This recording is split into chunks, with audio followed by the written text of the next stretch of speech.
भीम जय शिवराय. मी Riteish तेलमोरे, Bhim army जिल्हाध्यक्ष. आज आम्ही प्रदीप मिश्रा यांचा जो प्रतिकात्मक पुतळा आहे तो जाळण्यात आला.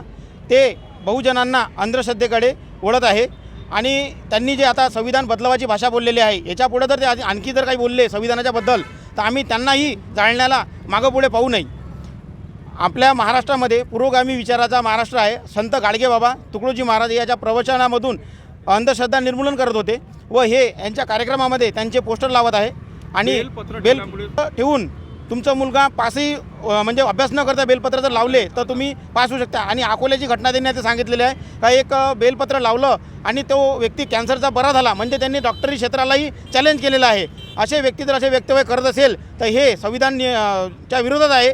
आणि पोलीस प्रशासन आणि विभागीय आयुक्त निधी पांडे मॅडम त्याच्यानंतर आपले कलेक्टर साहेब हे असे जर वक्तव्य इथं होत असेल आणि शासन त्याला पाठीशी धरत असेल तर हे संविधानी विरोधी आहे. यांच्यावर कठोर कारवाई करण्यात यावी. असे वक्तव्य असे कार्यक्रम इथं होऊ नये अशी आमची शासनाला व प्रशासनाला विनंती आहे. याच्यानंतर जर असे कार्यक्रम होतील तर आम्ही याच्यापेक्षाही उग्र व तीव्र आंदोलन करू.